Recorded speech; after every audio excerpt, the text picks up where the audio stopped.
My friend Yaël Ossowski joins us from the Consumer Choice Center this morning just after 8:30. Typically, he's with us an hour later from now after 9:30. We had some open space, so we said, Yaël, let's jump on in here and get to it. Enjoying the lovely countryside in Austria here this morning. Connecting with Yaël on the other side of the world. Yaël, it's great to have you back in. Good morning. Good morning, Joe. Thanks so much for having me on, and cheers to you from the country. Yeah, so tell me, you made it out. You left the city, and you made it out. Okay, you're all right? I mean, the family's okay? You're doing okay? Yeah, it wasn't a problem at all. We were able to pick up and leave. I just think after being cooped up in an apartment for over a month, you kind of want to get out and enjoy some time with the nature and the in-laws. Hey, why not? I think it's a good, fun time for everyone. So very happy to be here. Everybody was very happy to kind of get out of town and see a little bit of the nature. There's great animals out here, forest, trees. There's actually green grass outside. Man, I wish I knew that before. Tell me, now, of course, in Austria, they have moved forward with the loosening of restrictions. They've opened up different shops and stores over the last 2 weeks.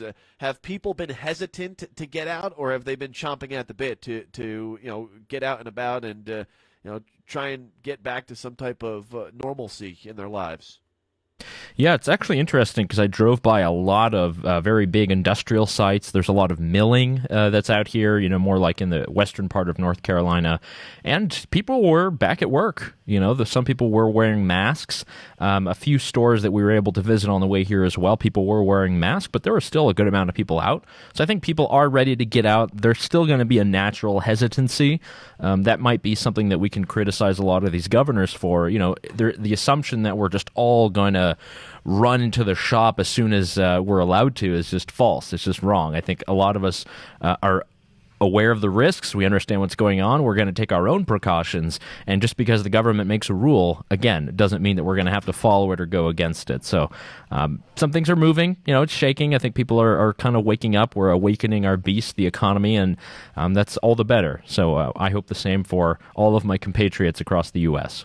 Yeah, well, we are kind of in the holding pattern right now after the governor announces yesterday our stay-at-home order will extend until May 8th, and then if we hit certain benchmarks that we don't necessarily know what they are as far as the types of measures that they are looking at, only then will we open up slowly over the next 2, 3, 4, 6 weeks. So we're still very much in the thick of this, and I know a lot of people are growing tiresome, which is why we've seen a number of different demonstrations and protests here across North Carolina. We've got tens of thousands of people that belong to the Facebook group Reopen NC. They had 500 to 1,000 people up at the state capitol in Raleigh back on Tuesday. They'll be back this upcoming Tuesday. And we've seen different types of gatherings all across the country looking for some direction and wanting to get back to opening up business. Not business as usual, but as we have said, gradually opening things up while practicing some of the things that we have been doing for the last 4 or 5 weeks. And that actually, I guess it inspired the New York Times to wonder who is behind all of these, different types of protests and demonstrations. What's your take on that New York Times piece? I guess they're putting on their tinfoil hat, and they think there's some dark money behind this effort. Oh, yes. It's so nebulous. It's so nebulous that these people would go out into the streets to try to get their job back and to try to get back to work. This is just insane, Joe. When I clicked over to the New York Times website, and I saw this actually yesterday, I thought this is just yet another example of how journalism has led us astray. This is an article in which they're trying to examine, and you have to imagine the audience of the New York Times. This is high-minded elites on various coasts of the United States, and they want to figure out who are these people that are at these reopening protests and rallies around the country, and what kind of money is behind it, and who is actually putting this together. So there's this investigative piece, and they try to click click together websites, they scour the internet for YouTube clips, and they come up with connections to various former Tea Party groups, to various millionaires or billionaires in places like Wisconsin.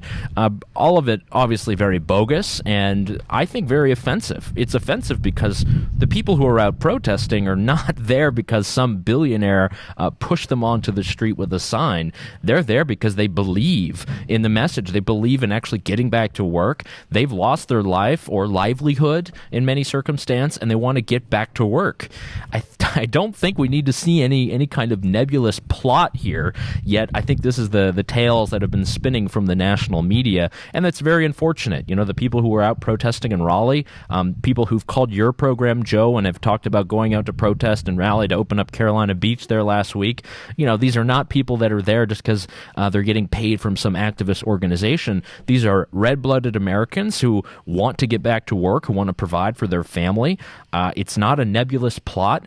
That might be what some people say, but I see it as just Americans who are ready and understand the risks of everything that's happening, and they want to get back to providing for their families. I say there's no fault there, and if our national media continues to tell us that, yet another reason to dump them and listen to more shows like Joe Catenacci. Well, when we hear that from the national media, and then we see it in action as far as trying to censor and limit folks' ability to get out and connect with others and form different types of groups, we're beginning to see that through social media as those folks in control of things like Facebook are coming down hard on these types of groups, censoring a lot of information. Like I said, the Reopen NC folks have had multiple posts that have been taken down in violation of some of the terms that Facebook has put out there surrounding these gatherings and protests that we're starting to see across the country. Yeah, and Joe, it's just as simple as going to your Facebook page, hitting new post, and typing in the link joebiden.info and trying to publish that. Facebook will reject that link because they've determined it's a parody website. And if you look at any Trump website that might be a parody website, you are free to post all day long and you won't get flagged. This is the kind of stuff that we're setting up with a lot of these social media institutions, organizations, companies. And again, I don't think they're bad people. I don't think they're nebulous people. I think they're trying to respond to a lot of the protests, either from media or politicians or activists.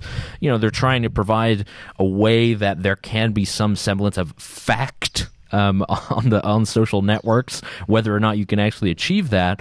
But what that means is they're now policing all of the posts concerning COVID-19. They're all the posts that talk about coronavirus or even things that might be critical of a particular government's policy. If you happen to disagree with the North Carolina governor because he's doing it on May 8th rather than doing it May 1st, is that enough criticism to warrant having your Facebook post censored?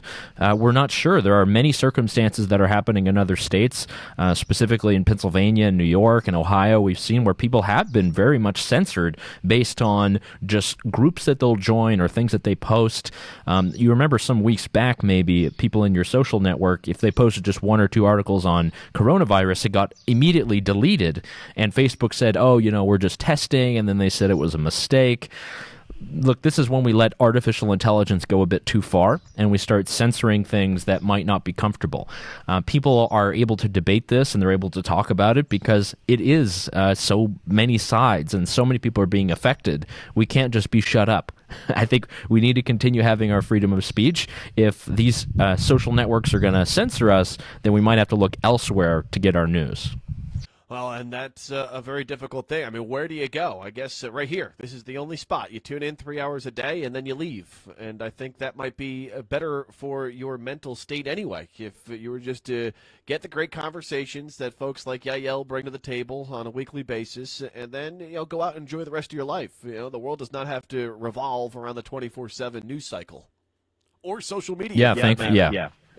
Very true, and I'm very much a slave to social media at times, Joe. So I'll admit to that. But when it comes to talk radio, I think it's one of the freest platforms out there. There's a reason that it is the subject of so much legislation, because this is a place where people are able to openly talk. People can call your program and ask questions and try to debate you if they want to, if they disagree. But that's amazing, and that's what we want. We don't want to be ruled by artificial intelligence machines that put your opinion in this box because it's not acceptable, or your opinion in that box. We don't want that, certainly with our national media, as I mentioned before, and we really don't want that with our social networks and AI. Yaël, Ossowski with the Consumer Choice Center with us here this morning. He hosts the Consumer Choice Radio Show, 10 o'clock Saturday mornings right here on the Big Talker FM. Yaël, you've also written about and have published stories surrounding legal reform across our country on various occasions. And you feel that this pandemic that we are all dealing with could bring a whole new set of legal issues to the table, and maybe not rightfully so. Yeah, there's a great Wall Street Journal editorial from today about just the coming epidemic of lawsuits that are going to come after everything with this pandemic has passed.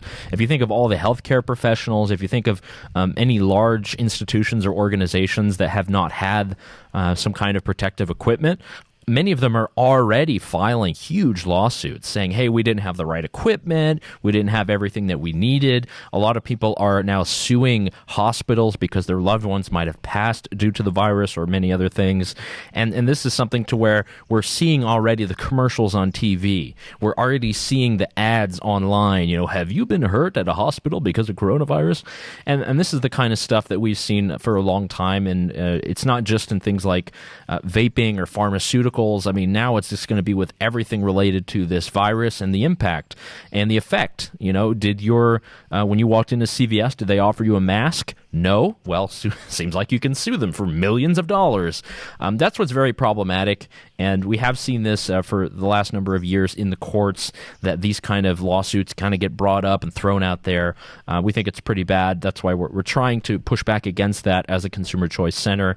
And if you are going to be listening to the radio here, Big Talker, tomorrow at 10 a.m., you will hear the interview that we did with Jerry Buting, who is of Making a Murderer fame. He was one of the first attorneys for Stephen Avery. And we do talk about legal reform. We talk about science in the courtrooms and a lot of claims that are brought up against innocent people who might be in criminal cases, or companies or individuals in civil cases as well. So it's a great conversation, great debate, and thanks again to Big Talker for allowing us to host our program here on your station. No question, and I enjoy it each and every week. You bring such a enlightening perspective, and you bring a perspective that comes from, globally.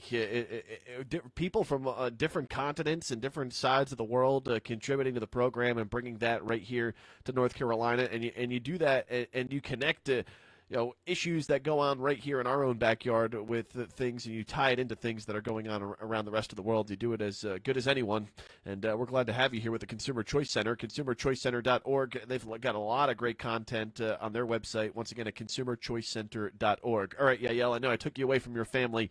Enjoy the rest of your day and your weekend, sir. Thank you so much, Joe. Enjoy the best, all the best. See you soon. Yaël Ossowski from the Consumer Choice Center, consumerchoicecenter.org, the global grassroots movement for consumer choice. Their Consumer Choice Radio Show, once again, airs 10 o'clock Saturday mornings right here on the Big Talker, 106.7 FM.